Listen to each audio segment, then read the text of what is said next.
শিক্ষাবিদ, মুফাসসিরে কোরআন আল্লামা মামুনুল হক হাফিজাহুল্লাহ।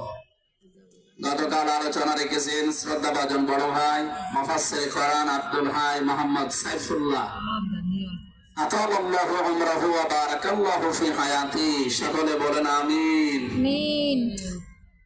মঞ্চের ডানে বামে যারা আছেন সম্মানিত ব্যক্তিবর্গ, সামনে বসা মুসলমান ভাইরা, পর্দার আড়ালের সম্মানিতা মা এবং বোনেরা, প্রশাসনের ভাইরা, প্রাণ প্রিয় যশোরবাসী, আমি প্রথমে দোয়া করছি মহান রব্বুল ইজ্জাত আল জালালের দরবারে মরহুম শেখ আকিজউদ্দিন, তার একজন সন্তান এ দুনিয়া থেকে বিদায় নিয়েছে। এ মাহফিল যিনি এককভাবে বাস্তবায়ন করতেন খুলনা বেজের ডাঙ্গার ময়দানে, উনি কয়েক বছর আমাদের ভেতরে নেই। আলহাজ শেখ মমিন উদ্দিন, আল্লাহ রাব্বুল আলামিন তার কবরটাকে যেন জান্নাতুল ফেরদাউস বানিয়ে দেন, বলেন আমিন। দল মত জাতি বর্ণ ধর্ম নির্বিশেষে কোরআনে কারীম শোনার জন্য যারা এই ময়দানে ছুটে এসেছি রাতের বেলা, আমরা যে খুশি প্রকাশ করার জন্য বলছি আলহামদুলিল্লাহ। সম্মানিত দুজন উপস্থাপক, আজকে আপনাদের সামনে যারা কথা বলছিলেন আমাদের যশোরের কৃতি সন্তান, বিশিষ্ট সঙ্গীত শিল্পী, শ্রদ্ধাভাজন বড় ভাই জনাব কবির বিন সামাদ দামাত বারকাতুহুমুল আলিয়া। সম্মানিত উপস্থাপক হিসাবে আরেকজন আছেন বাংলাদেশের কৃতি সন্তান, ইসলামিক চিন্তাবিদ, নাশিদ শিল্পী বড় ভাই জনাব আমিরুল মুমিনিন মানিক হাফিজাহুল্লাহ। যে আল্লাহ আমাদেরকে কণ্ঠ ছেড়ে দিয়েছেন কথা বলার জন্য। 15.5টা বছর মনে হচ্ছিল যে আমাদের বুকের উপর একটা পাথর চাপা দেওয়া আছে। পাথরটা আল্লাহ নিজের কুদরতি ভাবে সরিয়ে দিয়েছে। যে আল্লাহ আমাদেরকে এখন এই যে কথা বলার মতো সুযোগ দিয়েছেন, বলেন আলহামদুলিল্লাহ। পৃথিবীতে মানুষ যা পেয়েছে সব কিছুর তুলনায় আল্লাহর কাছে কোরআনে কারীম শ্রেষ্ঠ সম্পদ। আজকের এই ময়দানে সম্পর্ক শুধু কোরআনে কারীমের সাথে, নয়তো আমরা এই হাজার লক্ষ মানুষেরা এ রাতের বেলা প্রচন্ড শীত অপেক্ষা করে আসতাম না।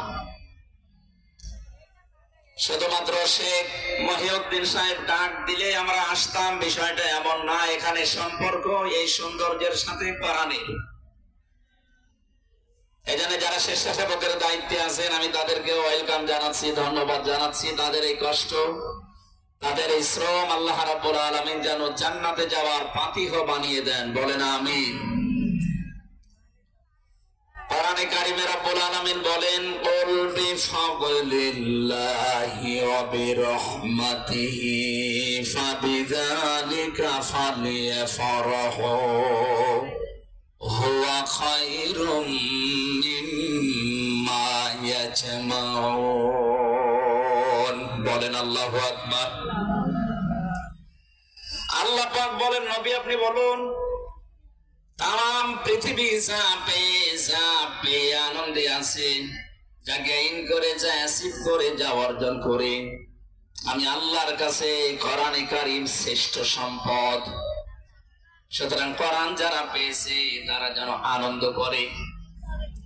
আজকে খুলনা বিভাগের মানুষগুলো, খুলনা বিভাগ সহ বাংলার অন্যান্য বিভাগ থেকেও মানুষেরা আজকে এসেছে কোরআনে কারীম সত্যি যারা শোনার জন্য, বোঝার জন্য এসেছি।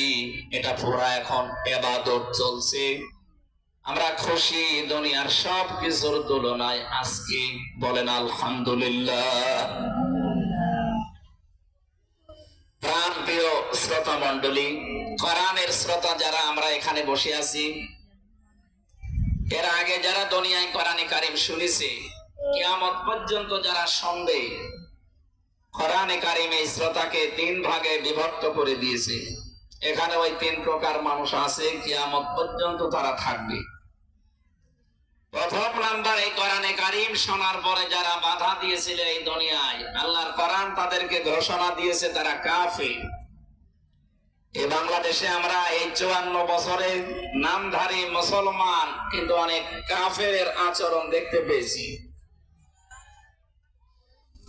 সূরা হামিম সাজদার 26 নম্বর আয়াতে আল্লাহ তাদের পরিচয় দিয়েছেন, وقال الذين كفروا لا تسمعوا لهذا القرآن والغوا فيه لعلكم تغلبون। আল্লাহ পাক বলেন, কাফেরেরা সিদ্ধান্ত নিয়েছিল সব চলতে দেওয়া যাবে, মুহাম্মাদের কোরআনে কারীম এটা চলতে দেওয়া যাবে না। কারণ তারা বুঝেছিল এটা 1500 বছর আগে নাযিল হওয়া। ভালোভাবে আবু জাহেল টের পেয়েছিল, বুঝেছিল এই কোরআনে কারীম মুহাম্মদুর রাসূলুল্লাহ যেটা বোঝাতে চায়, এটা যদি সত্যি জনগণ বুঝতে পারে আর মেনে নেয়, আমি যে অবৈধ চেয়ারে বসে আছি এই চেয়ার থাকবে না। যুগে যুগে যারা কোরআন বাধা দিয়েছে তারা এইটাই টের পেয়েছে। তারা খুব ভালোভাবে জানে কোরআন যারা প্রচার করে সত্যি কোরআনের এই কথাগুলো যদি সাধারণ মানুষেরা জনগণ বুঝে ফেলে, আমরা যে শয়তানি করি, আমরা যে অবৈধভাবে টিকে আছি,